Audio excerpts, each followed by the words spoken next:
Hola de nou. Podéis ir tomando asiento, que empezamos, que seguimos. Por cierto, antes no lo he dicho, pero tenemos una serie de hashtags que nos van acompañando aquí. También tenemos una lista más extensa de hashtags que quizás ahora compartirán en pantalla. Y no sé si os habéis fijado que justo ahí en la entrada, a mano derecha, hay una zona destinada al fotocall, con focos, con una alfombra negra, con los frisos de Picasso de fondo. Así que si queréis pasar por ahí, os podéis hacer fotos, podéis compartir cualquier comentario o imagen de esta jornada Descarbonizando la Arquitectura, que ojalá pueda llegar a mucha gente o incluso llegar a ser trending topic en Twitter. Como os decía, continuamos y ahora vamos a dar un salto de escala. Pasamos a la segunda sesión, titulada Un nuevo paradigma, un nuevo modelo, donde hablaremos de algo que ya hemos introducido antes, la rehabilitación y sobre todo de rehabilitación a gran escala. Está claro que la rehabilitación es el presente y el futuro de la arquitectura, especialmente en tejidos densos o ya consolidados o en parques edificados tan envejecidos como es el caso de Europa. Además, la rehabilitación es esencial en clave medioambiental, porque muchas veces lo más sostenible es alargar la vida de lo que ya existe y más si apostamos por la rehabilitación energética. En este sentido, sabemos que un edificio con calificación energética A puede llegar a ahorrar el 90% de lo que consumiría un edificio con calificación G, y también sabemos que aproximadamente el 99,9% de edificios de Cataluña y concretamente el 95% de los edificios construidos a partir de 1980, que es a partir de cuando tenemos más datos, pues suspenden en calificación energética. Así que tenemos deberes. De hecho, tengo una pregunta para vosotros. ¿Alguien sabe cuántas viviendas se están rehabilitando cada año en España actualmente? ¿Una cifra? A ver, Dolores, tú te lo sabes, esto es trampa. ¿Lo habéis escuchado? ¿Alguien por ahí tiene alguna propuesta? 30.000, como decía Dolores. ¿Y sabéis cuántas viviendas tendríamos que rehabilitar a partir de ya para cumplir con los objetivos que tendremos que rehabilitar cada año en España? 300. ¿Quién da más? Me han hecho aquí un spoiler. 350.000 viviendas cada año. Eso quiere decir que tendremos que multiplicar por 12 la cantidad de viviendas que rehabilitamos al año en España, y eso quiere decir que nuestra profesión va a cambiar por completo.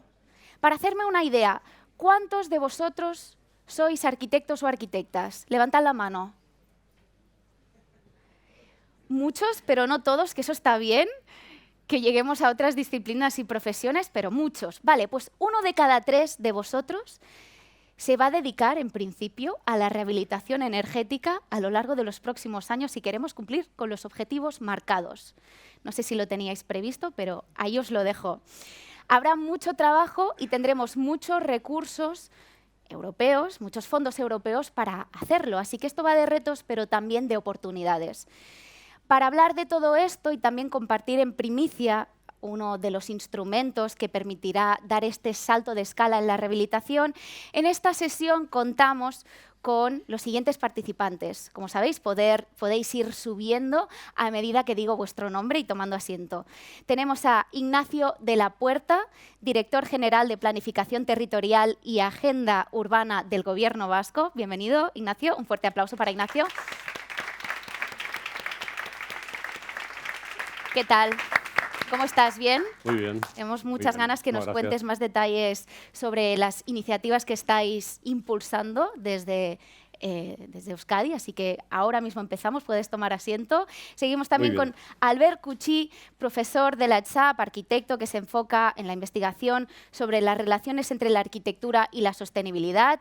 También lo conocéis. Benvingut, Albert. ¿Qué tal? También lo conocéis como miembro fundador de AUS, de Arquitectura y Sostenibilidad, y de GBC España, además de asesor para instituciones como el Gobierno de la Generalitat de Cataluña y el Gobierno español. Ha dirigido múltiples tesis doctorales y ha contribuido a importantes publicaciones y proyectos en el ámbito de la edificación y la sostenibilidad. Seguimos con Joaquín Marcas, cofundador de Cíclica, doctor, arquitecto y profesor investigador de la ECHAP del Vallès, de la UPC. Bienvenido.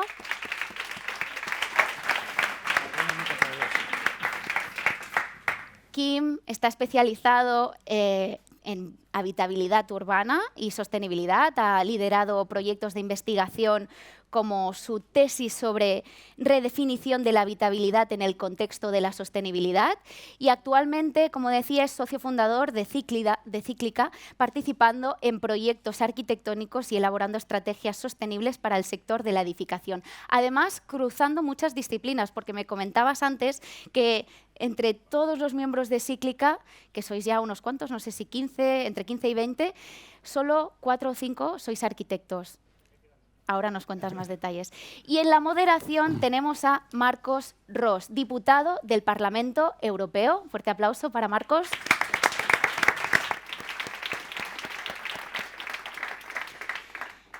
Marcos, su trayectoria destaca por su vinculación con la arquitectura, el patrimonio, la enseñanza y la investigación.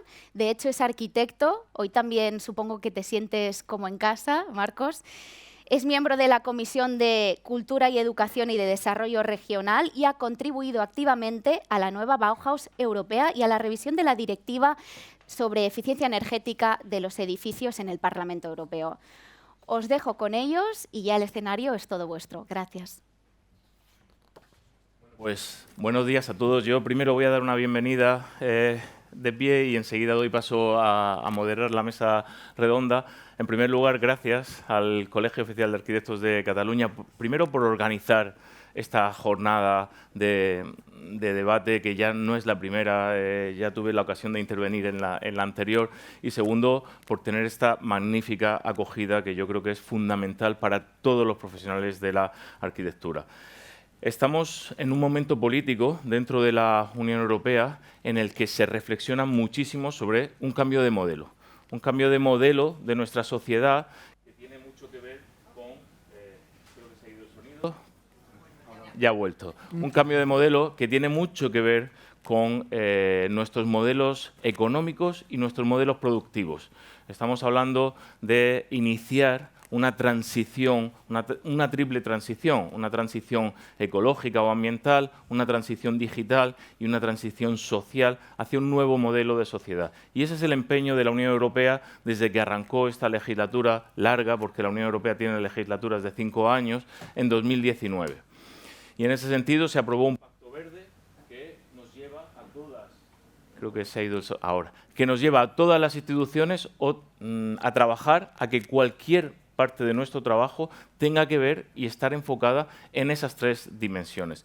Y en ese sentido, en el cambio, sobre todo en la transición ecológica y de sostenibilidad, hablamos de contaminación, de emisiones, de energía, de consumo energético y de eficiencia energética. Y en ese sentido estamos trabajando en multitud de directivas, reglamentos, normativas y leyes para mejorar nuestra industria, nuestra movilidad diaria, la movilidad, los transportes de largo recorrido y también la movilidad urbana, nuestros servicios, el comercio, la agricultura, pero sobre todo un tema muy importante que a todos nosotros nos afecta. También nuestro parque edificado, nuestros edificios, la sociedad, el entorno construido en el que vivimos. No lo repetiré, seguro que ha salido esta mañana que nuestros edificios son responsables del 40% del consumo energético global de la Unión Europea, responsables del 36% de las emisiones de gases de efecto invernadero de la Unión Europea y, por lo tanto, hay un empeño muy grande en reducir esa huella de consumo y esa huella de emisiones. Y ¿qué herramientas tiene la Unión Europea para reducir esa huella? Pues tenemos 2 herramientas. Por un lado, herramientas legislativas, y en eso estamos con la revisión y reforma de la Directiva de Eficiencia Energética de los Edificios, ya habéis hablado esta mañana ampliamente de eso, y también tenemos fondos. Son las 2 únicas herramientas que tiene la Unión Europea, directivas, aspecto legislativo y financiación.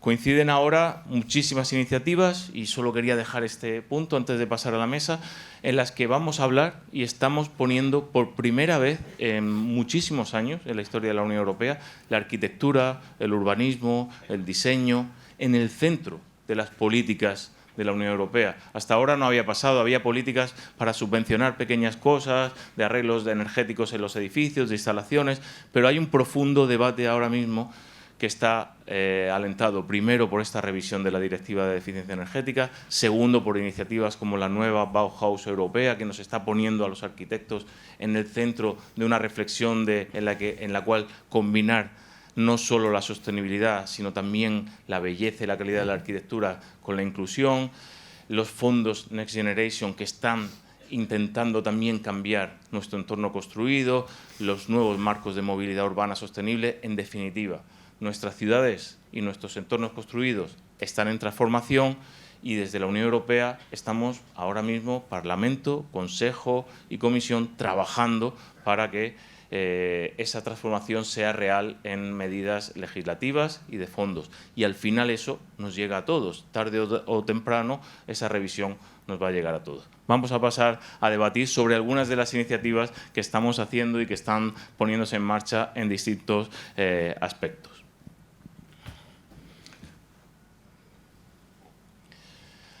Antes de ello, y antes de pasar a los tres ponentes, teníamos no sé si hay una presentación por ahí. Sí, estaba puesta. Estamos en ello. Unas breves consideraciones sobre... yo no quiero monopolizar el tema sobre la EPBD porque ya se ha hablado esta mañana, pero como bien sabéis, tras la propuesta de la Comisión Europea hubo un proceso muy intenso de debate en el marco del Parlamento Europeo, y costó mucho sacar el acuerdo de marzo de este año, de 2023. Yo pude participar en 2 de las comisiones como ponente de mi grupo, en 2 de las opiniones a esta revisión. Y un acuerdo que además fue muchísimo más ambicioso, y ya lo habéis visto esta mañana, que la propuesta de la Comisión Europea, y que adelantaba fechas, adelantaba plazos y nos ponía a todos... Incluso me comentaban, bueno, es que hay cierta tensión en la profesión porque algunas de las cosas tienen que hacerse antes de tiempo. Bueno, yo creo que la labor del Parlamento Europeo es precisamente esa, representar a los ciudadanos. Los ciudadanos nos están exigiendo a los diputados que vayamos adelante en la lucha contra el cambio climático y que seamos ambiciosos. Y esa ambición tiene que ir también de la mano de políticas de financiación, porque no puede cargar todo sobre las espaldas de los ciudadanos.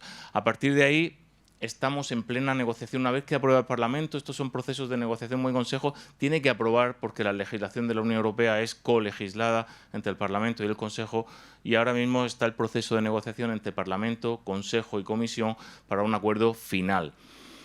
Todas las noticias que me llegan es que estamos a punto de ese acuerdo final. Habéis tenido al representante de la Comisión hace un rato explicando cuáles son los avances y cómo algunas de las cosas que acordamos en el Parlamento han cambiado, como eso famoso de los MEPs.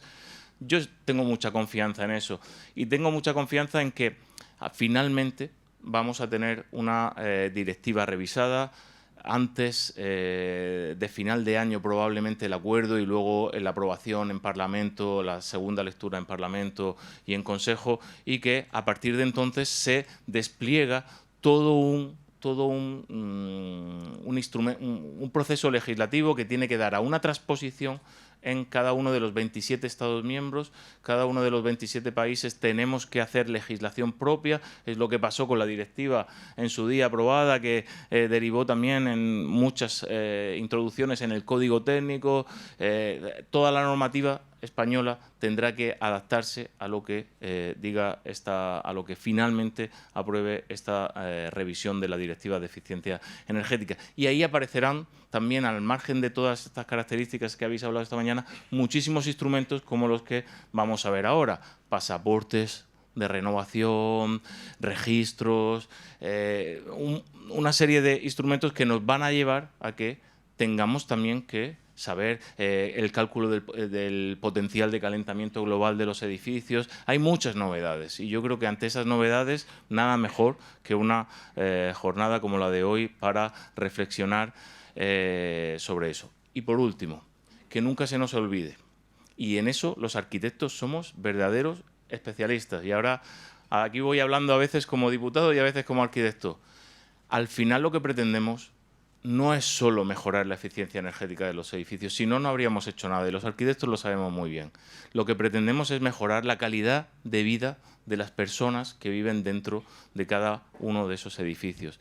Y esa es la dimensión social que no se nos puede olvidar, el pilar social de la Unión Europea que no se nos puede olvidar, y además esa es la única razón de ser que nos debe inspirar en el aprendizaje, la recualificación de todos nosotros como profesionales a la hora de adaptarnos a estos cambios normativos.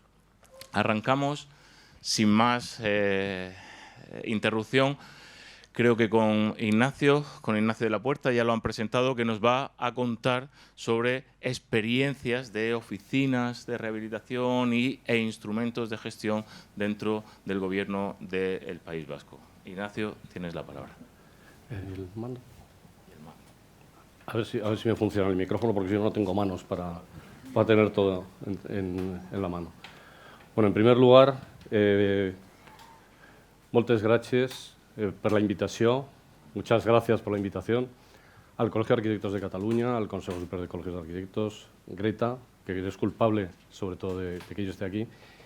Y voy a hablar fundamentalmente de nuestra experiencia, de mi experiencia en la etapa en la que he estado en el Gobierno, primero como director de vivienda y ahora en la director de Urbanización Territorial y Agenda Urbana, en dos etapas distintas, y que tiene que ver más con un proceso. Yo creo que estas cosas no es tanto hoy vamos a hacer una cosa, sino que es un proceso que viene desarrollado a lo largo del tiempo y, por lo tanto, os voy a contar mi experiencia. Esta experiencia, permitirme que primero hable de los datos de cómo es Euskadi desde el punto de vista datos generales de lo que tiene que ver con el tamaño. Euskadi es un país relativamente pequeño, pero grande en cuanto todo el mundo nos conoce. 7.000 kilómetros cuadrados, 2.200.000 habitantes escasamente, muy densamente poblado, eso da 302 habitantes kilómetro cuadrado, pero además con una altísima densidad urbana. Solo ocupamos nuestras ciudades, nuestros pueblos solo ocupan el 7% del territorio, es decir, está concentrado en zonas urbanas, muy concentrada la población, llegando incluso en zonas a más de 14.000 habitantes por kilómetro cuadrado, es decir, una altísima densidad. Y tenemos aproximadamente un análisis del parque edificado, que luego lo veremos con algo más de detalle, donde, si hemos hablado antes de una fecha clave, que era 1980, cuando entró en vigor la norma básica de la edificación en la FED 79, pues el 64% del parque edificado es anterior a esa fecha, con lo cual ya sabemos que el 64% no tiene ningún tipo de aislamiento térmico, ningún tipo de eficiencia, pero analizando cuando entra en vigor el código técnico, que ya se le exige una cierta calidad a ese aislamiento, nos encontramos con que el 93% del parque edificado es anterior. Es decir, si estamos hablando de ese objetivo de mejorar las condiciones de ese parque edificado, en Euskadi, en concreto, tendremos que intervenir prácticamente en el 100% del parque edificado de aquí al 2050. Pero es que además nos encontramos con una situación de reto demográfico con una tasa de envejecimiento de la población altísima y además con algunos datos relativos a energía que también son significativos. Tenemos una dependencia energética en Euskadi del 93%, solo producimos el 7%, y es verdad que la distribución no es la misma de la que se habla habitualmente, el 40% de la energía se vincula al sector residencial y terciario, en nuestro caso es solo el 18%. Pero si esto lo traducimos en factura energética, cambia radicalmente, la industria, en lugar de tener el peso del 40%, pasa a ser el 29%, y en cambio la factura energética del sector residencial pasa a ser de casi el 40%. Se cambia cuando hablamos de factura. Con lo cual, desde el punto de vista macroeconómico, sí que hay también un interés clarísimo por las condiciones en las que estamos. Tenemos 251 municipios en Euskadi, solo 6 tienen más de 50.000 habitantes. Eso significa que cuando hablamos de que el reto está en las ciudades, realmente yo creo que el reto no está en las ciudades. En Euskadi, como mucho, tendríamos 6, estamos trabajando con esas 6, y puedo deciros que no hay capacidad ni técnica ni de gestión para abordar todo este reto, con lo cual no vamos a hablar de qué es lo que pasa con el resto de las 245 ciudades, ¿no? Eso significa que en un análisis algo más detallado y centrándonos en los edificios que tienen carácter eminentemente residencial, no con usos combinados, nos encontramos con, ya en el análisis diferenciado lo que son viviendas unifamiliares y plurifamiliares, nos encontramos que se ratifica efectivamente esa concentración del parque edificado, sobre todo en edificios plurifamiliares y centrado sobre todo en ese periodo de los años 60 y algo en el periodo de los años 70, ¿no? Esto significa que realmente estamos ante un reto importantísimo de cara a la intervención de aquí al futuro. ¿Cuál es el marco general? Y permíteme que aquí me extienda un poquito más. Nos encontramos en un periodo hasta, digamos, hasta este último periodo operativo, 2017, cuando me incorporo al Departamento de Planificación Territorial. La Comisión Europea venía desarrollando una serie de iniciativas de intervención en los entornos urbanos, con los programas Urban, posiblemente los conocéis. Hay dos momentos que a mí me parecen claves, que son cuando se aprueba la Carta de Leipzig, recientemente renovada en el 91, y que pone el foco precisamente en tener la escala del barrio, ya se eleva incluso a la ciudad y a la metrópoli como elementos de análisis y de intervención, pero la Declaración de Toledo en 2010 yo creo que marca un hito cuando ya se establece que se tiene que pasar, y además coincide también con la presidencia española de la Comisión, donde se acuerda primero la definición de las medidas de rehabilitación y regeneración urbana y donde se habla ya de que se tiene que trascender de la intervención en el edificio, la intervención en los ámbitos de regeneración urbana con carácter integral, incorporando más medidas. En aquel momento, prácticamente coincidiendo en el tiempo, desarrollamos el primer plan estratégico de rehabilitación y regeneración urbana de Euskadi y además una hoja de ruta de edificación sostenible fruto del análisis de distintas estrategias que había en 5 departamentos del Gobierno, que todas tenían como base precisamente las características y condiciones del parque edificado. A partir de ahí sacamos una primera orden de ayudas que trataba de trascender de la intervención en los edificios de forma aislada, edificio a edificio, a coger un conjunto de edificios, no llegamos todavía a la escala del barrio. En una iniciativa que venía con una orden que se aprobó en el año 83, que ya se centraba en intervenir en los cascos históricos fundamentalmente, con lo que era la declaración de las áreas de rehabilitación integral y áreas degradadas, tratando de generar una estructura que posibilitara facilitar la gestión de toda la población que ahí estaba incluida. Cuando en este momento desarrollamos el inventario de vulnerabilidad, nos permitió identificar una serie de problemas, ahora vamos a ver con un poco más de detalle, que nos condicionaban toda la situación. A partir de ahí, en el 2017, cuando ya vuelvo a entrar en el Gobierno, lo que empezamos fue a ponernos en marcha en aquello que habíamos estado diciendo que había que hacer, y entonces desarrollamos un primer plan de intervención territorial integrado hacia el 2025, iniciamos acción con 4 proyectos piloto que ahora os contaré rápidamente y con este proyecto iniciado hubo una convocatoria de Horizon 2020 para One Stop Shops donde se desarrolla el proyecto Airos for All o Penguela, que es el modelo de intervención. Llega el momento en el que ya se ha visto, desde la Comisión Europea se aprueba un nuevo marco, lo hemos visto esta mañana, no voy a entrar, surge la pandemia, surgen unos fondos extraordinarios y a nosotros nos pilla en un momento en el que teníamos un plan, el plan Euskadi Next 2026, donde el plan de intervención de regeneración urbana que habíamos incorporado para intervenir en las 47 secciones censales identificadas en peor situación en Euskadi, se había incorporado como un PERTE, un plan estratégico de rehabilitación y transformación de la economía, que tenía esa visión integral donde integrábamos a los distintos agentes y actores que tenían que intervenir en la ciudad. La gestión de los fondos ha ido evolucionando, todos sabéis cómo se ha distribuido. Bueno, el PERTE se ha quedado durmiendo en el limbo de los justos. Y entonces lo que se ha hecho es, con iniciativas propias del propio Gobierno, desarrollar otros planes, el plan Berpiztu, que es de esta legislatura, y un plan institucional de inversiones estratégicas que nos ha permitido no llegar a esas 47 secciones censales, sino a las 22 en las que en este momento estamos trabajando. Y por último veremos que el proyecto Airos for All, que acabó el 9 de enero de este año, hemos conseguido una nueva renovación para continuar con el proyecto que hemos denominado en este momento Virtus. Y hay un elemento que es la revisión del EPBD, que se ha hablado, no voy a entrar en ella, pero que sí que marca como objetivo esa descarbonización al 2050. ¿Cómo hemos trabajado en esto? Bueno, en el 2011 hicimos un inventario de vulnerabilidad centrado en una serie de elementos de análisis, de dimensiones, relacionados con aspectos sociales, pero también de las condiciones del parque edificado, porque una de las conclusiones que habíamos visto es que había una situación, aquí tenemos la situación del mapa de vulnerabilidad que hay en este momento, no sé por qué no se ve la de arriba, que era de 2011, donde lo que vemos en esta gráfica de colores con carácter general, dónde están los ámbitos más vulnerables con una diferencia de más de un 75% respecto a los valores medios de Euskadi. En este análisis que hacemos a nivel territorial de toda la comunidad autónoma y que lo que se nos permite es identificar que no están precisamente en las ciudades de más de 50.000 habitantes, sino distribuidas por todo el territorio, vinculadas fundamentalmente a lo que fue el desarrollo industrial de Euskadi en ese periodo.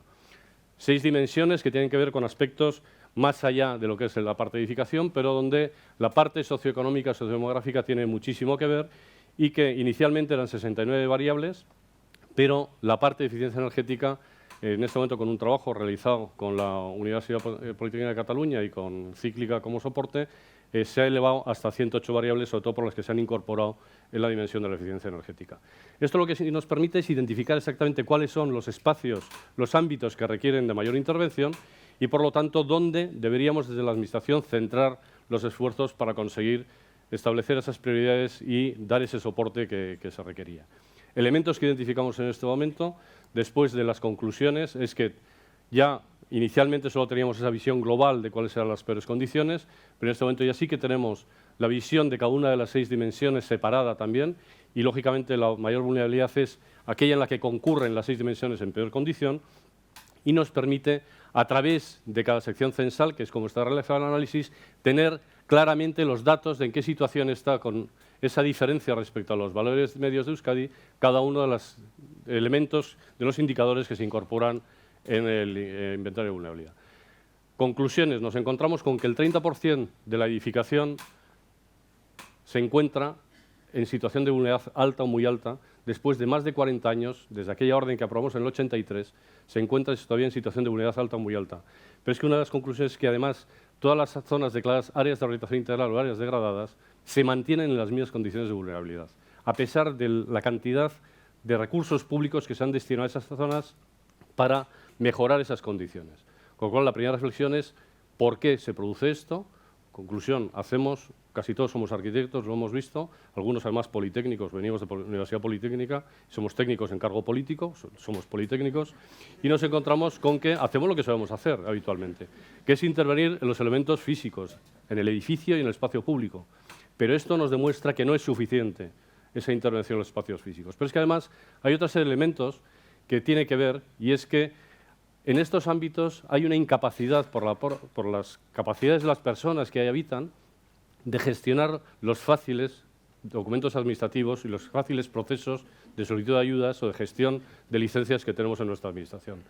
Además, son inversiones elevadas donde llegan con los recursos que tienen a donde llegan y habitualmente no tienen posibilidad de financiar la parte no subvencionada y, por lo tanto, no pueden meterse. Y con que haya una de estas familias que esté en esa situación, una comunidad de propietarios, supongo que casi todos vivís en una comunidad de propietarios, sabéis que esa comunidad no va a adoptar un acuerdo que ponga en peligro a esa familia, ¿no? Hay una tremenda complejidad en la gestión de las comunidades de propietarios, lo sabéis si estáis trabajando con ellos, donde siempre hay 3 perfiles clásicos: uno, el que se opone a todo; otro, el que sabe más que nadie y tiene un sobrino que dibuja muy bien; y el tercero es el que no tiene dinero para nada y entonces no puede hacer nada, el insolvente. Y habitualmente esos coinciden en una persona también, muchas veces. Entonces ya eso es absolutamente caótico, ¿no? Bueno, ¿qué pasa además? Que estamos hablando de trabajar en los elementos comunes y como son comunes no son de nadie. Y todos queremos o todos quieren intervenir en la parte interna de la vivienda, están dispuestos a cambiar de coche, a cambiar de teléfono, a cambiar lo que fuera, pero no trabajar en los elementos comunes sin darse cuenta que eso incide muchísimo en cuál es la parte común, la parte suya, ¿no? Y luego las ayudas no son equitativas. Las ayudas, se abre una convocatoria, se dan las ayudas ¿a quién? A quien lo puede pedir. Y habitualmente quien lo puede pedir es quien se lo podría pagar. Con lo cual, no hay una discriminación positiva sobre los criterios de adjudicación de esas ayudas, ¿no? Y por último, la desconfianza que hay en los agentes del sector. Y no voy a citarlos, pero entre ellos también incluyo a profesionales compañeros nuestros que generan también actividades difusas. Vamos a dejarlo, se suele llamar esto el mercado, una actividad difusa, ¿no? Bueno, ¿qué es lo que hemos hecho en este tiempo? Intentar ese inventario de vulnerabilidad, mejorarlo en la información, porque yo creo que es uno de los elementos básicos, tener información de en qué estamos trabajando, información de la parte física, el parque edificado, el espacio urbano, pero también de la población. De la población ya lo tenemos porque tenemos bases de datos, información de padrón, de Eustat, del Instituto Nacional de Estadística, donde podemos acceder a esa información, pero del parque edificado realmente, como habéis dicho, o como os ha dicho antes, no hay prácticamente información. Bueno, pues en esto, en un trabajo que se cargó y con el que nos lo ha desarrollado fundamentalmente Albert Cuchy con Cíclica, con Kim, lo que se ha hecho es la caracterización física ya del parque edificado a través de 3 análisis, una caracterización primera arquitectónica, donde conjuntamente con la Universidad del País Vasco se trató de desarrollar los parámetros de ese parque edificado en sus condiciones sobre comportamiento energético. Aquí nos estamos centrando más en los aspectos de eficiencia energética y las posibilidades que ese parque edificado tenía de ser rehabilitado y, por lo tanto, estableciendo unos menús de intervención que permitieran identificar, en función de la tipología edificatoria, cuál sería el menú más eficiente o más eficaz para incorporar. Y además acompañado de una estimación de costes. Eso nos permitía ya pasar al siguiente nivel, que es caracterizar energéticamente ese parque edificado para saber en qué condiciones está, cuál es la mejor medida y cuál es la más eficiente desde el punto de vista energético y, por lo tanto, saber en las condiciones de habitabilidad en el estado actual y además diferenciar cuáles están en una situación real de confort, es decir, cumpliendo con características de código técnico, o en una situación de salubridad, aquellas condiciones en las que garantizas que hay unas condiciones de salud en el interior de la vivienda adecuadas, ¿no? Y como hemos incorporado ese menú donde se establecen los costes, podemos establecer la caracterización económica enfocada a ver cuál es la medida más eficaz y más eficiente y cuáles son las características de la intervención, incluso llegar a poder identificar situaciones de riesgo de pobreza energética en función del nivel de renta de la población. Bien, aquí parece que es el PDF, esto tiene una serie de entradas. Lo que tenemos al final es una identificación de todo el parque edificado de Euskadi, un trabajo que nos llevó muchísimo tiempo porque está hecho a partir de la información de catastro, que, como sabéis, tenemos la competencia también en catastro, no dependemos del Ministerio de Hacienda, pero además, para más INRI, nosotros lo tenemos dividido en los 3 territorios forales y, por lo tanto, las 3 diputaciones, cada una tiene su propio catastro, que no es homogéneo y no tiene la misma información, con lo cual ahí hubo un trabajo importantísimo de homogeneizar y analizarlo, ¿no? Pero bueno, esto nos permitió primero analizar las características arquitectónicas del parque edificado, pero al incorporar esos elementos de eficiencia energética, lo que sí que tenemos es una identificación, una modelización de todo el parque edificado y la certificación energética equivalente que podría tener ese parque edificado en este momento y, tras la aplicación de los menús de intervención, cuál sería el resultado post-intervención. En los menús de intervención, como decía, se incorporan una serie de actuaciones en función de cuáles son los elementos de la envolvente y cuáles son distintas soluciones que en la herramienta se van incorporando para esa determinación. Establecemos una serie de indicadores, índices y criterios de priorización, espero que no sea el mío. No. Y se establecen, de acuerdo con esos 3 ámbitos de análisis, se establecen indicadores de carácter arquitectónico, energético y económicos. Con unos índices ya específicos se cogen 2 por cada uno de los grupos, para a partir de ahí llegar a establecer una serie de escenarios de intervención que nos permitan determinar estos 6 índices vinculados a las prestaciones de la envolvente, vinculados a la calificación energética, obtenida a partir de la demanda de calefacción por superficie. Hemos trabajado todo sobre demanda, no sobre consumo, porque es otro de los elementos que no tiene sentido, que la Administración no seamos capaces de acceder a la información que cualquier comercializadora tiene de cuáles son los consumos de todo el parque residencial. Bueno, pues hemos trabajado sobre demanda, porque además creemos que los principales, las medidas pasivas para garantizar, frase de Albert, que el barco vaya a vela, que no necesite ningún tipo de energía. Bueno, a partir de ahí vamos a la calificación, vamos al comportamiento energético de la vivienda obtenido a partir de la demanda, pero también analizar las situaciones de pobreza energética y los costes de intervención para analizar cuál es la eficacia y la intervención por coste de cada uno de los elementos. Tenemos en esa caracterización una serie de indicadores que al final, cruzados y utilizados, nos permite ir identificando qué secciones censales se encuentran en la peor situación desde el punto de vista de la eficiencia energética y qué secciones censales tienen mayor capacidad de mejora también desde el punto de vista de todo este análisis. Pudiendo llegar a este cruce de los distintos indicadores e identificar cuáles son los que están en peores condiciones. Esto, realizado a nivel de toda la comunidad autónoma, es un elemento que se incorpora al inventario de vulnerabilidad para saber en dónde son los elementos que tenemos que intervenir. Y, por lo tanto, lo que estamos haciendo es pasar de la escala del edificio a la escala del barrio. Y una escala de barrio que tiene que ver con la integración, que lo planteamos ya desde ese plan de intervención territorial integrado, donde se incorporan, por supuesto, las medidas físicas de intervención en el edificio, en el espacio público, pero donde incorporamos además otros elementos que permitan recuperar la vitalidad en estos barrios, que habitualmente cuando vas a un barrio vulnerable te encuentras en qué situación están, donde prácticamente te encuentras con que no hay ni siquiera un comercio, no voy a decir un bar, que habitualmente ni siquiera hay un bar, ¿no? Y sabéis que si no hay un bar es que aquello está bastante mal.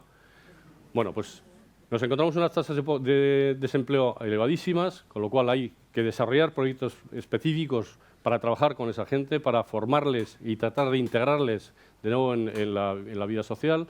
Hay que fomentar el desarrollo económico, analizar los problemas de salud y bienestar, inventario de vulnerabilidad, cruzado con el inventario de vulnerabilidad desde el punto de vista de la salud.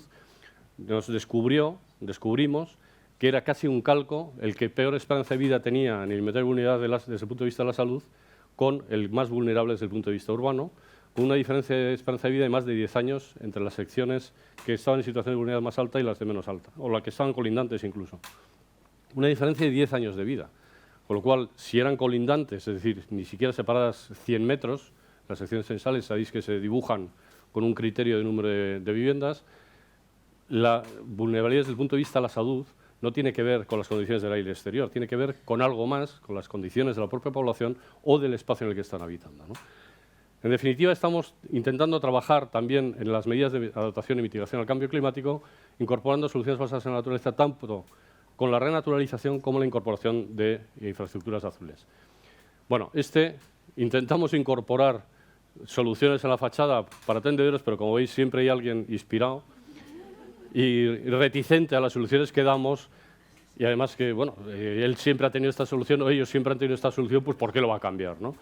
Da igual que quieras controlar la solución como intentar ampliarlo. Pero estamos intentando que sean barrios, que sean habitables, por lo tanto estamos trabajando en edificios donde cada vivienda tiene entre 35 y 40 metros con 7 personas viviendo dentro, con lo cual aprovechamos la obra de mejora de la accesibilidad para incorporar este incremento de superficie que permitan mejorar las condiciones de habitabilidad. Estamos desarrollando un plan específico de acción en los barrios vulnerables desde el punto de vista de la salud, con un equipo de la Universidad Politécnica de Madrid. Estamos intentando integrar soluciones basadas en la naturaleza, pero también esas soluciones de energía compartida y de producción de energía a nivel de barrio, para que sea el barrio el que sea productor de energía y no solo el edificio, y el barrio de energía de consumo casi nulo, que sean barrios amigables y accesibles, integrando la digitalización incluso desde la monitorización de la vivienda, favoreciendo el que los propios propietarios de las viviendas sean capaces de gestionar sus mecanismos, dándoles cursos de formación, incorporando equipamientos de proximidad para recuperar la vitalidad del propio barrio y poner en valor el capital humano con esos cursos de formación. Estamos trabajando con los distintos departamentos de empleo, salud e inclusión social en unas mesas intersectoriales y a través de un modelo operativo donde desde el Servicio de Regeneración Urbana, con el Grupo Motor, que son los municipios que se han ido adhiriendo, buscamos cuáles son los recursos para los trabajos, para poder financiar las actuaciones, identificamos los ámbitos de actuación y en cada ámbito desarrollamos una oficina, que es lo que hemos identificado que es una de las principales barreras, poder dar un apoyo a la gestión desde el inicio. Un apoyo que lo que se basa es sobre todo en la confianza. Tiene que ser cercano, con una capacidad técnica, legal, administrativa y financiera y económica para poder desarrollar todo el proyecto, y donde lo que está teniendo muchísimo impacto es las mesas intersectoriales, integrando a los otros servicios, que nos está permitiendo incluso incorporar a gente de nuevo al proyecto. Es un esquema, no os lo voy a desarrollar entero, donde se basa en que en este momento es del Gobierno, pero con la intención de que haya una entidad gestora, en coordinación y en colaboración con el Ayuntamiento, que ha identificado un ámbito en el que hay que actuar, se implementa la oficina de proximidad y con el convenio que tengamos con las entidades financieras se establece un mecanismo en el que hay una serie de entidades profesionales y empresas acreditadas por el propio programa, con lo cual intentamos que sea un programa de calidad y que dé una cierta seguridad de solvencia, experiencia y respuesta por parte de los agentes, que son los que van a estar actuando desde la oficina de proximidad o con la oficina de proximidad en las intervenciones en las comunidades de propietarios y garantizándoles que van a recibir los cobros porque se va a hacer de forma directa desde las entidades financieras, que son las que lo reciben.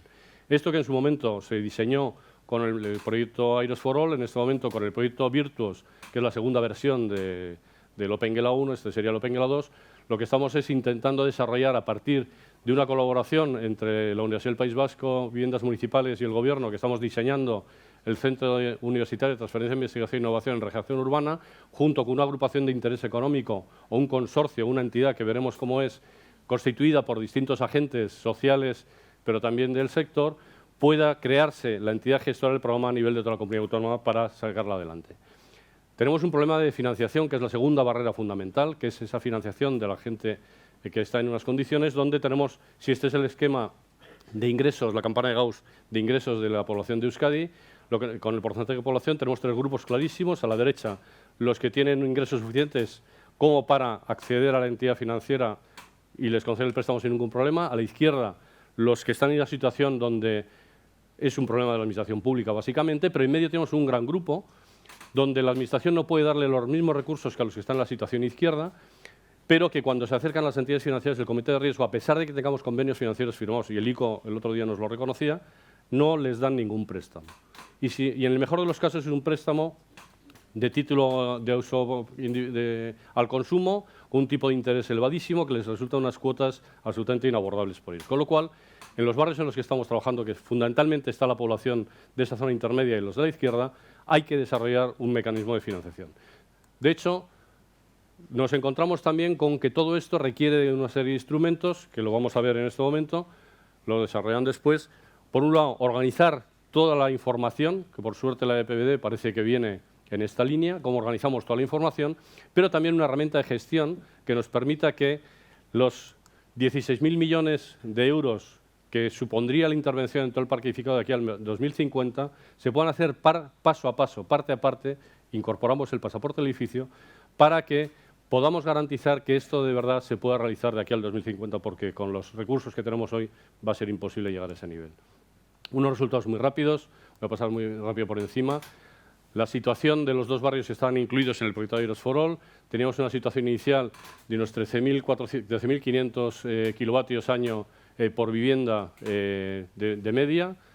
Con las medidas pasivas se ha reducido en 7.000 kilovatios en Ocharcoaga y 8.000 en el caso de Chonta, pero incorporando las medidas activas, esto era solo con medidas pasivas, estamos ya reduciendo en un 75 y un 45% prácticamente, pero al incorporar las medidas pasivas, en el caso de Ocharcoaga se ha llegado a un 92%, que es donde se ha incorporado un sistema de autoconsumo compartido, se ha llegado a reducir hasta en un 92% lo que es el consumo y en un 90% lo que son las emisiones. Es decir, se constata que es factible. Pero tenemos otro elemento, salud. Se pueden constatar las condiciones de salud. En esta gráfica estamos monitorizando a todas las viviendas y lo que tenemos es, en humedades en vertical, 40% la mínima, 60% la máxima, y temperaturas 21 confort, 25 exceso de temperatura, 17 la de salubridad, nos encontramos con que únicamente el 20% está en una situación realmente de confort, el 20% de las viviendas. Estamos hablando del entorno de 1.700 viviendas. Y si vemos, no os voy a explicar a todos los que estáis aquí en qué condiciones está gran parte del parque, con unos niveles de humedad elevadísimos, pero también con unos niveles de temperatura bajísimos. Esto significa problemas de salud. Esto no digo que sea la causa, pero sí que son indicadores clarísimos de salud. Y en el nivel de CO2 tenemos una media de 817 partes por millón. Sabéis que el RITE marca 800, el valor medio de partes por millón. Os diré que estas de aquí tenían de media 4.000 partes por millón. Eso significa problemas de saber ventilar la casa. Simplemente abrir una ventana, cerrarla. No se abre, ¿por qué? Porque no pueden pagar la calefacción y, por lo tanto, tienen problemas interiores. Vinculación clarísima.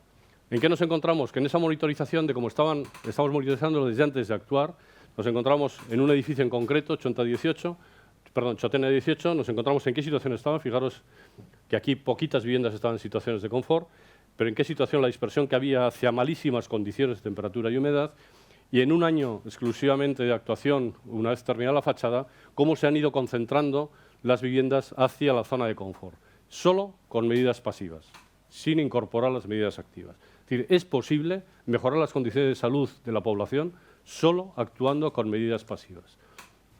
Y se ve clarísimamente en la reducción de CO2, reducción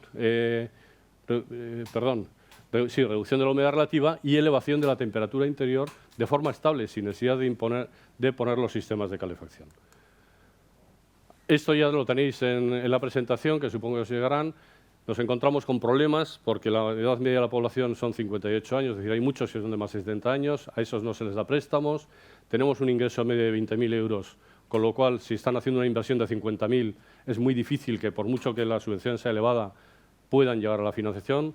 Hemos desarrollado un mecanismo que durante el periodo que dura el proyecto se ha permitido que toda esta población pueda llegar, y lo que sí hemos establecido es que en ese mecanismo la financiación está vinculada a la mejora de la eficiencia energética. Era un proyecto H2020 y, por lo tanto, el tipo de interés está vinculado a la mejora de la eficiencia energética. Mayor mejora, menor tipo de interés. Se ha conseguido resultados también de impacto social en cuanto a empleabilidad, a personas atendidas. Estamos incorporando también la accesibilidad universal. Personas directamente beneficiadas, ha habido más de 14 que estaban en situaciones en las que no podían salir porque tenían problemas de diversidad funcional, más de 780 personas. Bueno, una serie de elementos que los tenéis en la presentación y que ahí los tenéis. Muchas gracias.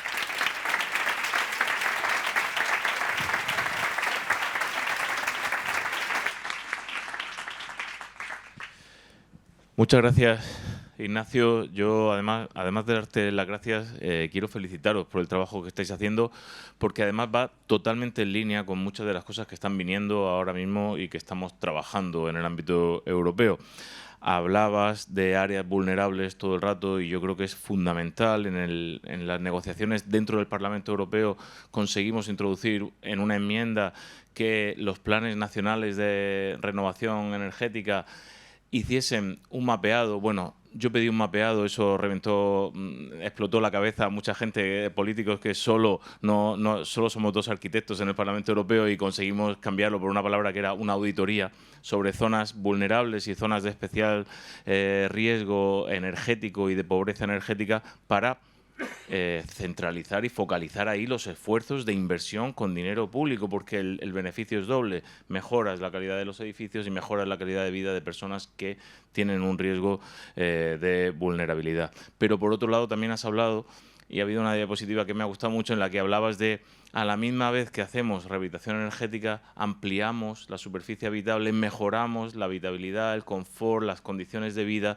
de las personas en sus edificios. Y eso es el espíritu que hablaba yo antes de la nueva Bauhaus europea. ¿Por qué, si vamos a hacer una inversión multimillonaria en los próximos años en renovar 35 millones de edificios en la Unión Europea, no aprovechamos para que, además de que esos edificios funcionen mejor energéticamente y sus habitantes se beneficien, pues hagamos aquellos ajustes y aquellas mejoras que hagan que dentro del edificio las personas vivan mejor? Así que felicidades, porque yo creo que estáis en la línea de lo que nos toca y en el compromiso que los arquitectos también tenemos que estar en ese sentido. Damos paso a la segunda parte de la mesa con Albert Cuchí y Joaquín Arcas. Ellos nos van a presentar parte del trabajo que ha servido de base para lo que acaba de presentar Ignacio de la Puerta ahora, y es el desarrollo de un nuevo modelo para la rehabilitación energética a gran escala. Muchas gracias. Bueno, ahora ya sabéis por qué los dineros que nos gastéis en el Next Generation se los va a llevar él, ¿verdad? Está clarísimo. Bueno, pues es verdad, el trabajo que hemos hecho para el gobierno vasco, los vascos tienen 2 cosas: dinero y visión. A ver si conseguimos las 2 cosas. De ahí hemos sacado cosas para hacer propuestas que vayan un poco en la línea de aprovechar los instrumentos, porque todo ese trabajo lo hemos hecho ya con instrumentos que vienen en la directiva, en el nuevo borrador de la directiva, ¿no? Por tanto, hemos aprovechado esto para hacer el trabajo que nos pedía el gobierno vasco, pero también para que esas herramientas ya viesen las potencialidades y propusiesen las potencialidades exactamente de lo que la nueva EPBD nos propone. Para los que estuvieron el año pasado no vamos a explicar mucha cosa más. Como ha dicho Dolores, ha pasado un año. Lo que seguro es que en ese año todo eso nos ha entrado en la cabeza y nosotros hemos seguido trabajando, aprovechando algunas cosas, y este sería un poco el resultado que os proponemos. Bueno, este es el reto, ya ha salido.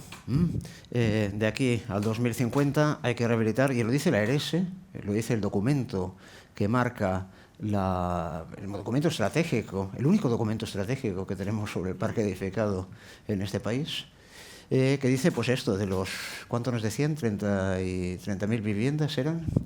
John, fijaros la escalada, ¿no? Porque en el 2031 debemos estar rehabilitando 350.000 viviendas. Y es poco. En realidad, para el objetivo de descarbonización, y esto ya nos lo dice Dolores y GBC en el Building Life, eso es poco. Hay que hacer más todavía. Da vértigo, parece que es mucho, pero es que ese es el reto. ¿De acuerdo? Podemos no hacerlo y a ver cómo estamos entonces en el 2050. Porque el problema es, ya lo estamos notando, cómo están cambiando las cosas, el clima y detrás de eso la salud de la gente, la economía.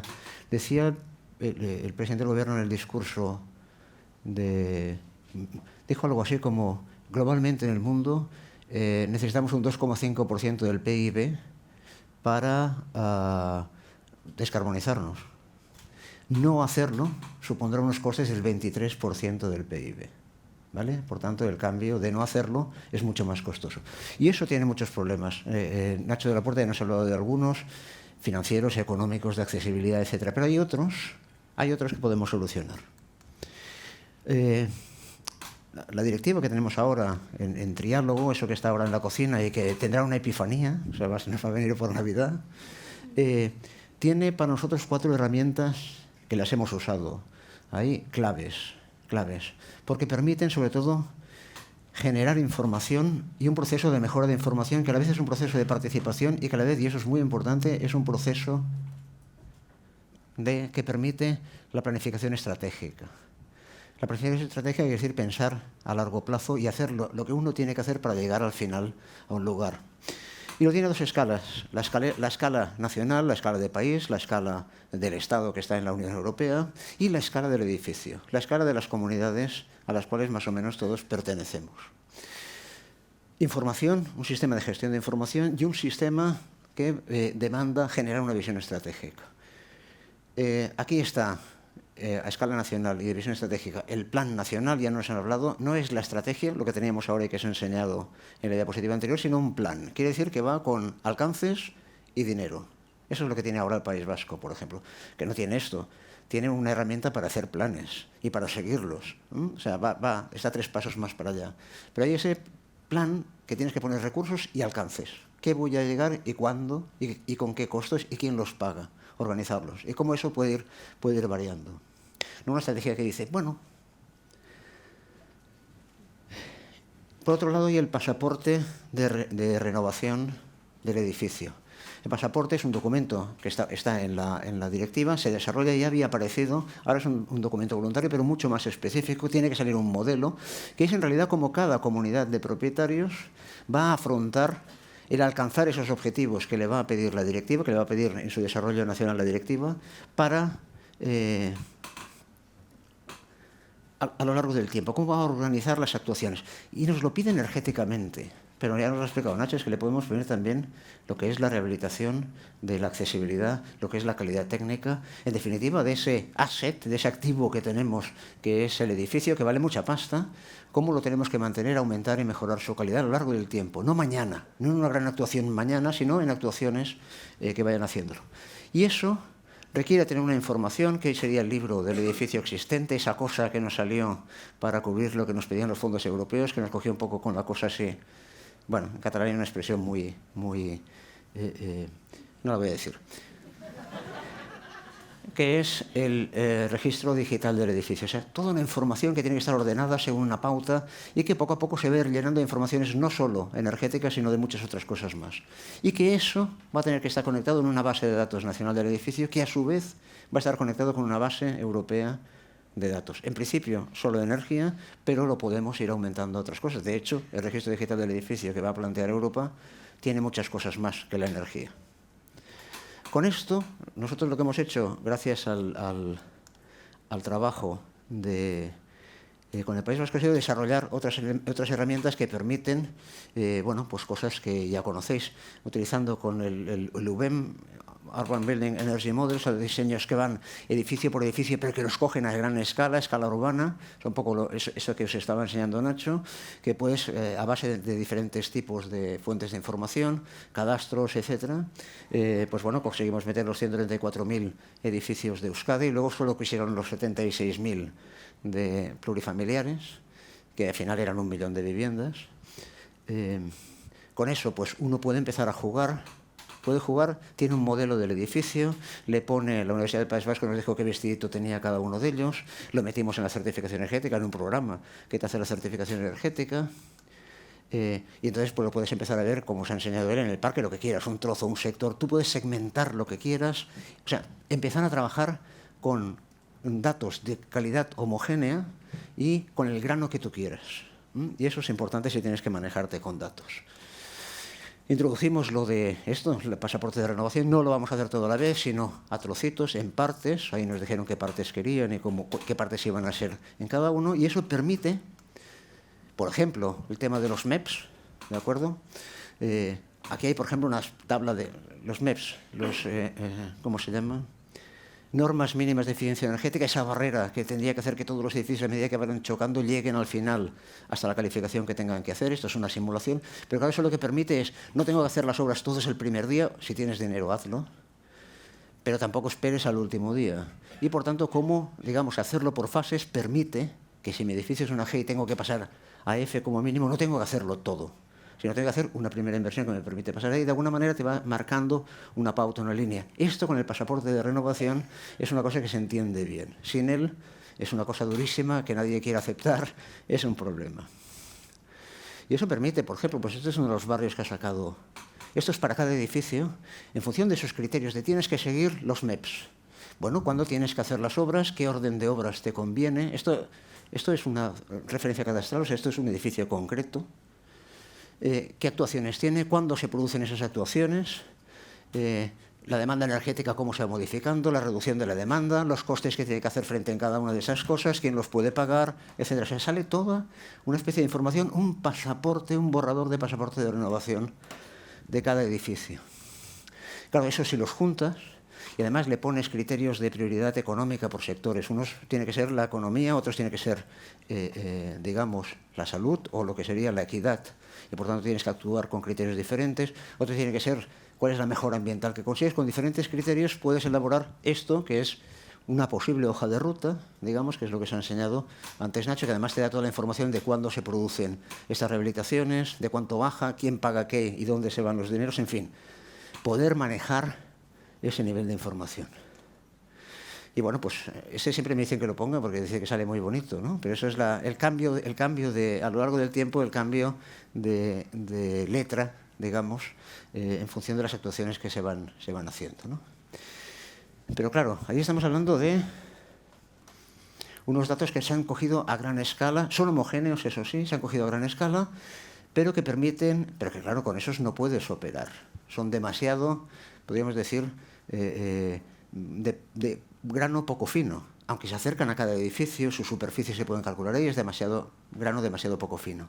Entonces, y además quien decide al final las cosas que hay que hacer no es Nacho de la Puerta aquí sentado, sino que es cada vecino, ¿vale? Lo que eso sí da es un borrador de pasaporte de renovación. De hecho, da un borrador de registro digital, a partir del cual se baja al vecino y se le dice, mire, esto es lo que hay. Y empezamos a trabajar no sobre una planilla en blanco, sino sobre una información que además tiene detrás las herramientas para que esa información el vecino pueda ir trabajando con ello, con sus técnicos, y vaya, por tanto, evolucionando hasta conseguir realmente su pasaporte de renovación y haya iniciado su registro digital del edificio. ¿De acuerdo? Eso nos lo explica Kim. Como eso, porque eso está funcionando. Entre el año pasado y este, básicamente, lo que ha hecho ha sido irse a las oficinas y ponerse en marcha con eso.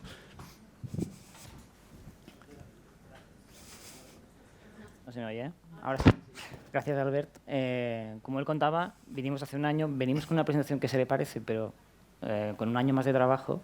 Hace un año presentábamos una plataforma parecida a esta, que se llama Comunitat.cop.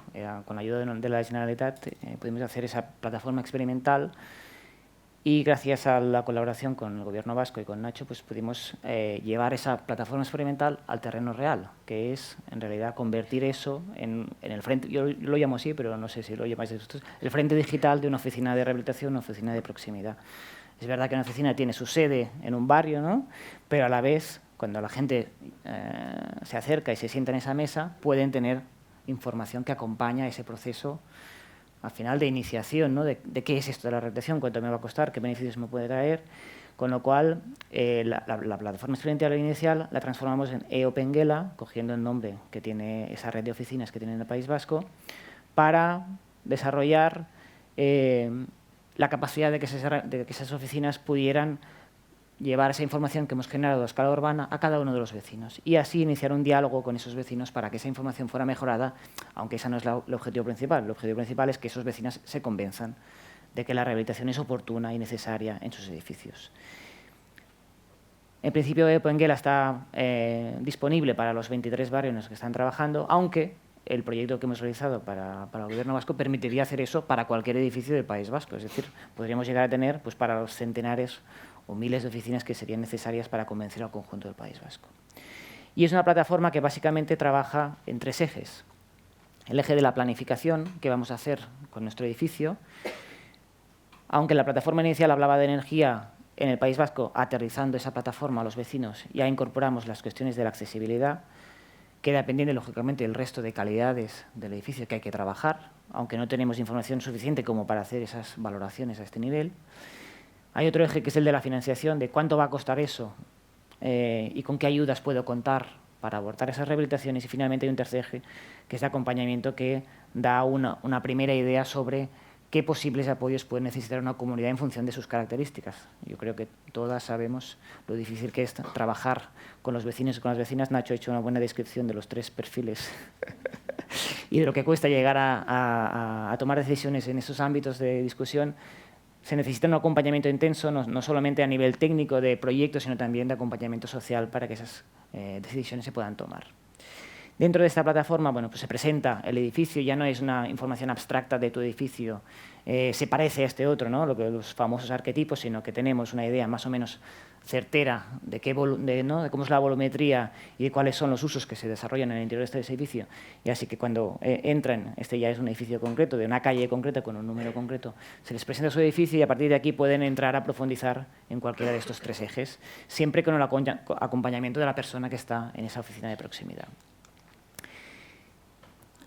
En el eje de planificación, aunque no lo hemos enseñado en esta diapositiva, también existe esa información que decía Albert. No solo tenemos un borrador de pasaporte, ¿no?, de propuesta de intervención por pasos, sino que también tenemos un borrador de lo que es el registro digital del edificio. Previamente a esta pantalla se exponen los datos que tenemos del edificio. Esa información se puede mejorar con los vecinos, porque al final es esa escala donde tenemos esa capacidad, ¿no?, de mejorar la información.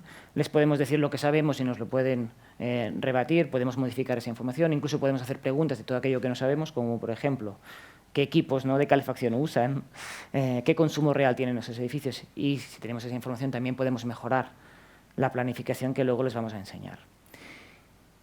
Ya en la parte de planificación concreta, la plataforma permite ver distintos menús de intervención, desde una intervención más básica, que está orientada a conseguir el 30% de reducción, ¿no?, que piden los fondos Next Generation, hasta intervenciones integrales que van con todo, ¿no?, atacando a todos los frentes que actúan, ¿no?, sobre el comportamiento energético en el edificio, ¿no? Estaríamos hablando, no sé si se ve desde el fondo, pero ventanas, fachadas, yo desde aquí no consigo ver nada.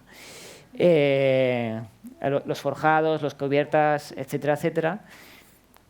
Información que nosotros proponemos a partir del conocimiento que tenemos, pero que se puede personalizar, ¿no? Queremos hacer una intervención todavía más agresiva, ¿no?, aumentar los gruesos, pues se podrían editar todas estas características.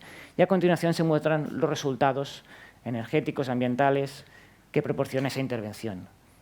La famosa letra, ¿no?, que nos da el certificado energético, con ese salto, en este caso, pues de una D hasta una A, y los posibles ahorros a nivel energético y ambiental en forma de reducción de la demanda y de ahorro de emisiones generadas durante la fase operativa de esos edificios. Y también en este apartado una primera idea ya de costes de intervención y de posibles ayudas públicas a ese a ese coste, ¿no? En función de las características de las familias que están en ese edificio. Como decía, esta es una propuesta integral. Hay otra que no enseñamos, pero que también existe, que es integral por pasos, donde cada una de esas actuaciones que vemos a la izquierda están puestas en el tiempo, de manera que podemos ver no solamente la distancia que hay entre el punto inicial hasta el final, sino también cómo va mejorando en el tiempo y si eso se adapta justamente a los MEPs, ¿no? Las normas mínimas de eficiencia energética. Y toda esa información también se puede personalizar. Podríamos cambiar el año, podríamos cambiar las intervenciones y de ahí sacar una primera idea, un primer borrador de cuál es el proceso que debe seguir ese edificio para mejorar, siempre con el horizonte de mejoras que se marca 2050, ¿no? Tanto en la calidad energética, y si aquí estuviera también pues, el resto de calidades, también tendríamos que saber dónde hay que llegar a 2050. Juntamente con esta información se presenta de forma paralela el eje de la financiación. Bueno, pues a la izquierda tenemos las mismas actuaciones energéticas que habíamos previsto en la parte de lo que ya hemos visto. Aquí hemos juntado también actuaciones de accesibilidad, en este caso la colocación de un ascensor, y a la derecha se presentan los números más básicos, pero que muchas veces es lo que más importa a la comunidad de vecinos. Bueno, hay un selector de renta aquí arriba porque en el País Vasco depende de la renta de las familias la intensidad de la ayuda, pero a continuación, cuánto cuesta por vivienda. Perdón, es que cuando me acerco los LEDs no leo nada. Las subvenciones máximas a las que podemos optar, el coste de la mejora de la accesibilidad que le hemos sumado en esta plataforma, qué subvención también recibe esa accesibilidad, la inversión por vivienda y luego unos primeros números sobre si la gente aporta dinero para hacer esa inversión, cuánto le costaría o qué volumen de dinero costaría el crédito que necesitaría para pagarlo y en función del tipo de interés una serie de cuotas mensuales que al final es lo que ellos pueden valorar. Esto me cuesta más que, no, a ver si me dice, ¿me cuesta más que el fútbol o me cuesta menos? Pues aquí podemos valorar si esto vale más que la Champions o vale menos. Yo creo que Albert, ahora vamos a hacer a 4 manos. Está bien un partido de dobles, ¿no? Bueno, un poco con esto lo que hemos hecho es organizar los niveles, las herramientas, lo que está desarrollado de cara a que esa información se pueda organizar. Y es un poco esto. Fijaros, la información, el registro digital del edificio que está a escala del edificio, la base de datos autonómicas. Claro, nosotros tenemos el nivel estatal dividido en dos. La escala estatal y la escala autonómica que tiene competencias en vivienda y además hay que ligarlas estas muy bien. La base de datos autonómicos que nutre a la base de datos estatal que a su vez se mueve del registro digital. Las herramientas, la herramienta que permite hacer esa hoja de ruta con toda esa información, que también tiene que estar a 2 niveles y a partir de ahí la hoja de ruta, ¿no? O sea, lo que permite gestionar esto. Hay que bajarlo también a nivel municipal, ¿de acuerdo? Que es el nivel de barrio, que es el nivel en el que se trabaja. Hace falta mucha información aquí adicional para entrarlos. Esos son niveles de planificación estratégica, estos serían niveles de planificación operativa. Y a partir de aquí, pues ya lo veis, las cosas que hemos explicado. La oficina de proximidad, la plataforma, el pasaporte de renovación que se origina a partir de aquí y cómo esto se va alimentando bottom-up, top-down y bottom-up, digamos, ¿no? Ir girando la información. No tenemos información sobre el parque edificado solvente y homogénea. Necesitamos articularla sobre herramientas y asegurar su mejora. De esto está desarrollado lo que veis aquí. O sea, las herramientas estas existen ya. Son aplicables. Estamos trabajando con GBC, como no, para desarrollar con Misión Ciudades. ¿Os acordáis de lo que ha dicho Laia Bonet? Que ha dicho, nosotros vamos a descarbonizar Barcelona en el 2030 porque estamos en Misión Ciudades. Estamos colaborando, abriendo líneas de colaboración con Misión Ciudades para incluir ese espacio, para que esta herramienta la utilicen esa gente de Misión Ciudades. Están trabajando ya cíclica en el visor estatal Urban 3R, que creo que ya lo vimos el día pasado. Y cuando se metan les vamos a ayudar en todo lo demás. ¿De acuerdo? Porque esto es un going up y es diferente, porque la visión estratégica es diferente. Pero, o sea, todo esto puede estar en marcha, puede estar en funcionamiento ya. De hecho, también permite ir introduciendo los agentes como dadores y tomadores de información y usuarios de información. Hay una parte importante aquí, que es todos los técnicos, toda esa manipulación de datos y, naturalmente, la gestión de pasaporte de renovación, que es un proyecto. Eso tiene que estar hecho por técnicos que hagan proyectos. No sé si os reconocéis. Y, por tanto, hay un rol importante de cómo esa información puede ir girando aquí y, sobre todo, esa información que permite la toma de decisiones a los diferentes niveles. Necesitamos tomar decisiones y evaluar los resultados de esas decisiones de una manera clara. De hecho, lo que hemos hecho ha sido publicarlo, propuestas para un modelo organizativo. Si pilláis aquí, no sé si desde ahí, desde la última línea lo podéis pillar. Pero bueno, os enviaremos Bueno, aquí está el link. Aquí tenéis, sí, la web modeloorganizativo.es. En realidad lo que vamos a hacer ahora es también con la ayuda de GBC y con la ayuda de Conama, no sé si está Alicia por ahí. Ahí está. Lo que vamos a hacer ahora es abrirlo, pasarlo al sector, preguntar, mejorarlo, fortalecerlo, que conozcan todo el mundo las posibilidades que tiene ahí, irlo mejorando y, por tanto, fortalecerlo durante el próximo año, que va a dar, no sé si os habéis fijado, pero decían que al final saldrá la directiva marzo-abril, la aprobación definitiva, o sea, tendremos el borrador el día de Navidad. Yo ya me he reservado el día de San Esteban para leérmela, o sea, no me falléis. Y a partir de ahí ya sabremos, vale, entra un proceso y luego tendremos un tiempo para aplicarlo. ¿El objetivo de esto cuál es? No es imponer este modelo, es mostrar que hay un modelo que aprovecha las herramientas de la nueva directiva para mejorar en gran manera la toma de decisiones de todo el proceso, que es una de las cosas necesarias, no la única, necesarias para llegar a esas 350.000 viviendas. Es hacerlo para que no haya excusa para no tener algo mejor que eso. Y si no hay algo mejor, cogemos esto. De alguna manera es para presionar que esa transposición de la directiva aproveche no solo el máximo de la ambición de la directiva, sino que se vea, por ejemplo, que podemos ser ambiciosos en los MEPs, que podemos ir más allá porque hay herramientas que nos permitirán. Es más, nosotros en cuanto salga vamos a hacer con los datos que tenemos del País Vasco una evaluación, ¿no? Una de las cosas que habrá que decidir es a dónde tienen que llegar las viviendas existentes. ¿Vale? Pues lo primero que sacaremos una información sobre cuál podrían ser, en función de qué tipos, vamos a ir nosotros con los datos que tenemos del País Vasco y a mostrar que todo eso es posible. Era algo así, ¿no? Más o menos. Pues muchas gracias.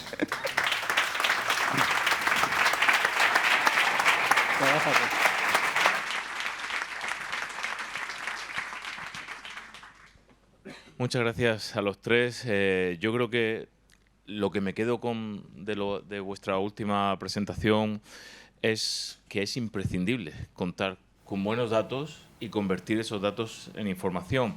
Y yo creo que además va siendo hora de que en España empecemos a considerar el certificado de eficiencia energética o luego el registro digital del edificio no como ese último papel que nos pide el notario el último día que vamos a vender o alquilar una casa y que llamamos a un aparejador, a un ingeniero de no sé qué o a alguien que me lo hace muy barato por 40 euros, que no visita la vivienda y que me manda, que mándame una foto de la vivienda.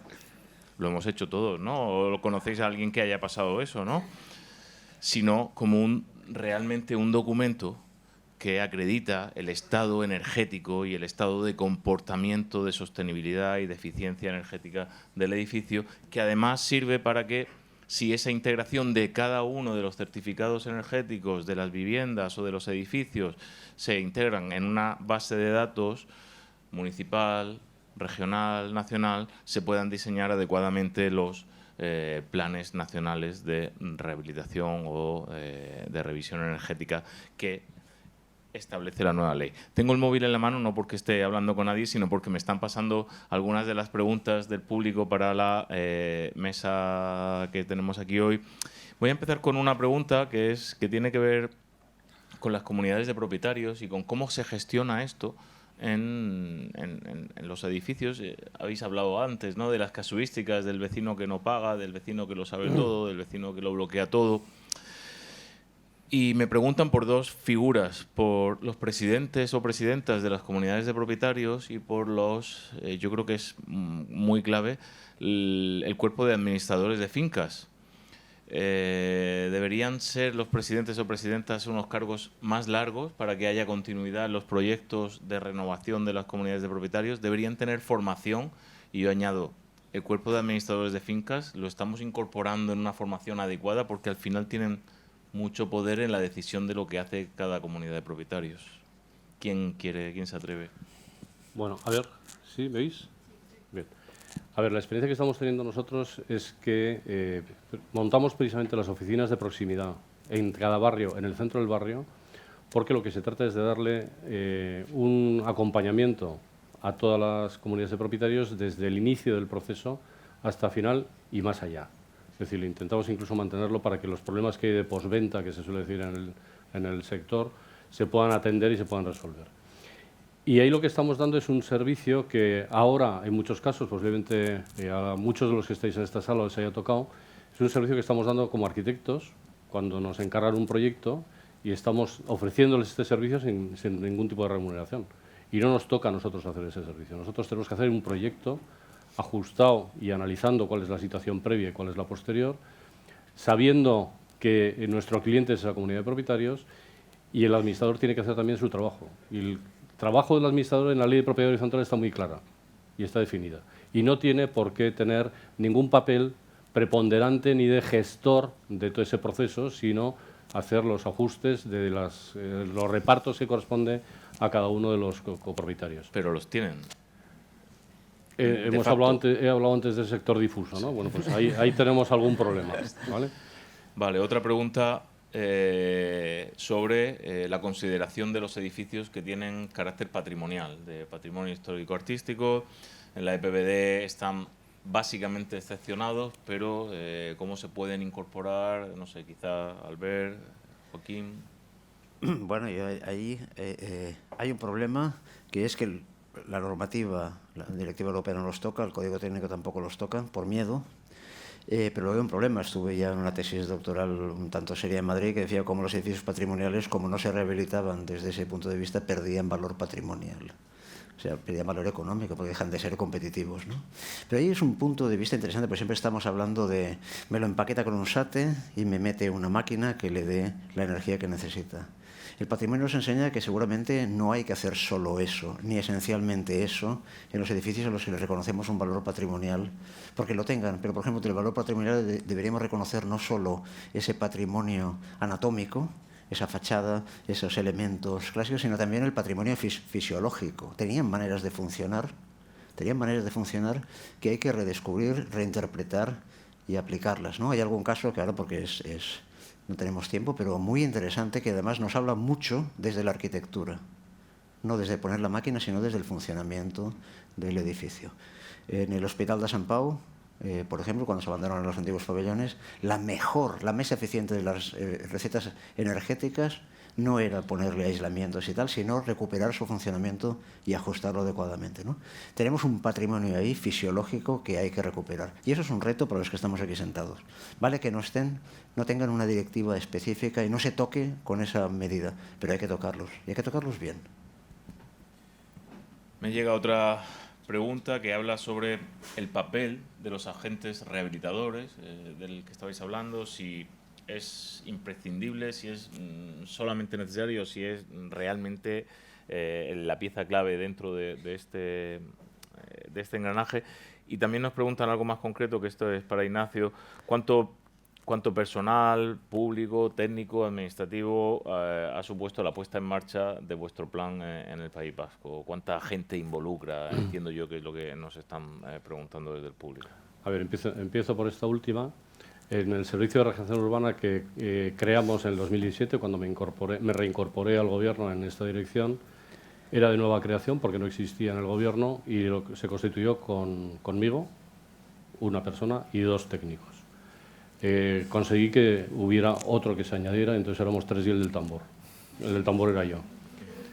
El año pasado conseguí quedarme yo solo porque entre bajas por paternidad, maternidad y cambios de puestos en este proceso de estabilización, pues los 3 que trabajaban se fueron y me quedé yo con el tambor solo.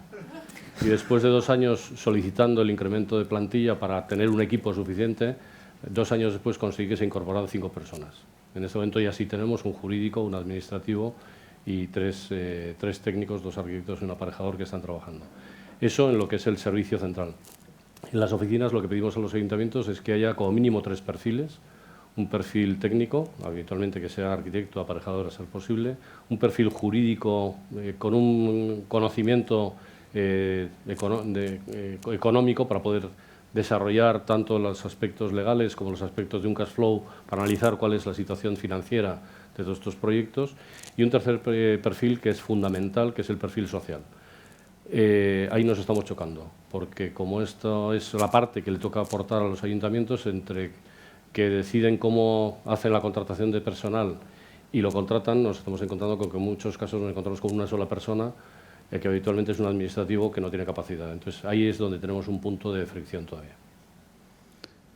Bien, y creo que vamos a dar paso a las dos últimas preguntas. Una es sobre cómo integrar el trabajo ingente, yo creo que es más para Joaquín y para Albert, el futuro certificado de eficiencia energética y los registros digitales de edificios. ¿Qué dificultades veis vosotros en la integración de esa información que está a nivel individual para generar, con vuestras herramientas, para generar la gran base de datos nacional que necesita cada Estado miembro para redactar su Plan Nacional de Renovación Energética? Creo que ahí está el reto, ¿no? El tipo que está con el libro con el registro digital es Kim. Es verdad que es un gran reto, aunque la necesidad es mayor que el reto. O sea, no podemos dejar de hacerlo. A nivel de la Comisión Europea ya hay un estudio que define a nivel tecnológico cómo debe ser el registro digital del edificio, habla de la web semántica, de la integración de todos esos datos. No es necesario que esa información esté siempre en un mismo registro, sino que tienes que tener clara la dirección la puerta donde hay que llamar para conseguir esa información. Lo que está claro es que hay que evitar duplicidades y hay que conseguir que todos los datos sean interoperables. Ahí el certificado se integra, ¿no?, en ese marco mayor que marca el registro digital del edificio. Probablemente habrá que hacer una reflexión sobre la calidad de los certificados que estamos haciendo, porque nació como una herramienta de transparencia, ¿no?, que daba una primera indicación en colores, ¿no?, sobre dónde está tu vivienda, y ahora le pedimos que sea el elemento que nos permite acceder a una ayuda pública, con lo cual hay que hacer esa reflexión sobre si la calidad con la que hemos generado esos certificados es suficiente para hacer ese papel, pero una vez eso esté hecho, en realidad se trata de montar una buena arquitectura de datos y saber, seguramente a nivel estatal, porque cada estado tiene sus propias estructuras, cómo desarrollarlo para que todos los datos estén siempre, no digo en el mismo sitio, pero que no siempre tengamos un solo dato para cada uno de los campos que queremos trabajar. Y eso, en realidad, como digo, es un gran reto, pero es que si no lo hacemos será muy difícil abordar ese cambio de escala que enuncia la ARS, que, como dice Albert, se queda corta. O sea, en realidad es imprescindible abordar ese reto. Bien, pues muchas gracias. Gracias a los tres, Ignacio, Albert, Joaquín. Y yo creo que con estos mensajes que hemos abordado esta mañana, estamos, como decía esta mesa redonda, estamos ante un cambio de modelo, un cambio de paradigma y un cambio de herramientas. Y yo creo que ese cambio de modelo nos llama a todos, nos llama a políticos, nos llama a técnicos, nos llama a profesionales y llama también a los ciudadanos a entender que tenemos por delante una tarea ingente de renovación de nuestro parque edificado. Solo me queda agradecer a las tres instituciones que organizan estas jornadas, al Consejo Europeo de Arquitectos, al Consejo Superior de Colegios de Arquitectos de España y al Colegio Oficial de Arquitectos de Cataluña por esta organización tan increíble de la segunda edición de estas jornadas de descarbonización de la arquitectura. Muchas gracias a todos.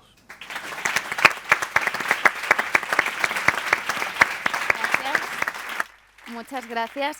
Queda claro que el impacto social y medioambiental forman parte del mismo eje de trabajo y también de nuestra ética deontológica como arquitectos y arquitectas.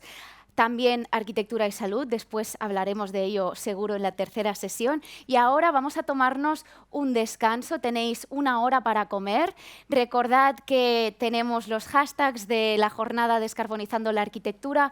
Allí a mano derecha un fotocall para haceros fotos que después podemos compartir en redes sociales y que en este código QR encontraréis un enlace a la web de la jornada con la lista de restaurantes recomendados y que están prevenidos que llegará algún que otro arquitecto o profesional en este rato. Muchas gracias, bon profit y nos vemos de nuevo a las 3 en punto para seguir con la tercera sesión. Merci.